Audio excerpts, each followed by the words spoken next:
இன்று வந்தே மாதரம் 150 ஆண்டுகள் நிறைவு தினம். இதை பற்றி தான் இந்த வீடியோல நம்ம பார்க்க போறோம்.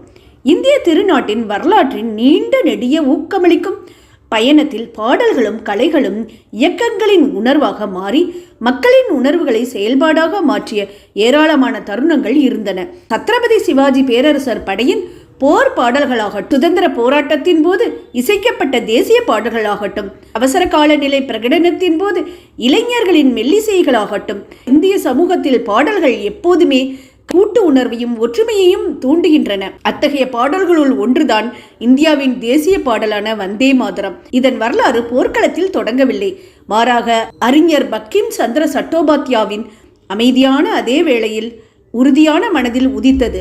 1875ஆம் ஆண்டு ஜகதாத்ரி பூஜையின், அதாவது கார்த்திகை சுக்ல நவமி அல்லது அக்ஷய நவமி புனித நாளில் இவர் இயற்றிய ஒரு பாடல் தேச விடுதலையின் ஒருமித்த கீதமாக மாறியது.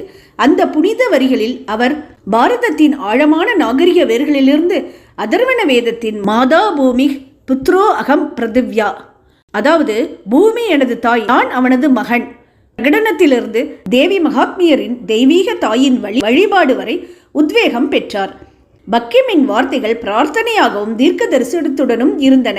வந்தே மாதரம் தேசிய பாடல் அல்லது சுதந்திர போராட்டத்தின் உயிர் நாடி மட்டுமல்ல, பக்கிம் சந்திரரின் கலாசார தேசியவாதத்தின் முதல் பிரகடனமாக இருந்தது. இந்தியா என்பது புவியியல் சார்ந்த பகுதி மட்டுமல்ல என்றும், மாறாக அது புவி கலாச்சார நாகரிகமாகவும் வரைபடத்தில் கோடுகளால் இணைக்கப்பட்டிருப்பதுடன் கலாச்சாரம், நினைவுகள், தியாகம், வீரம் மற்றும் தாய்மையை பகிர்ந்து கொண்டுள்ளதையும் நமக்கு நினைவூட்டுகிறது.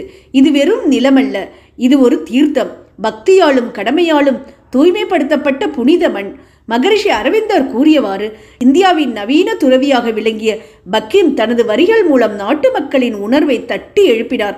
ஆனந்த மடம் என்னும் அவரது படைப்பு புதின மட்டுமின்றி தூங்கிக் கொண்டிருந்த தேசத்தை, அதன் தெய்வீக வலிமையை மீண்டும் கண்டுபிடிக்க தூண்டிய ஒரு மந்திரமானது. இந்த புனித மந்திரம் எக்காலத்துக்கும் எதிரொலிப்பதுடன் நமது வரலாறு, கலாச்சார மதிப்புகள் மற்றும் பாரம்பரியங்களை இந்திய தன்மை கண்ணோட்டத்தின் வழியே பார்க்க நினைவூட்டுகிறது. வந்தே மாதரம்.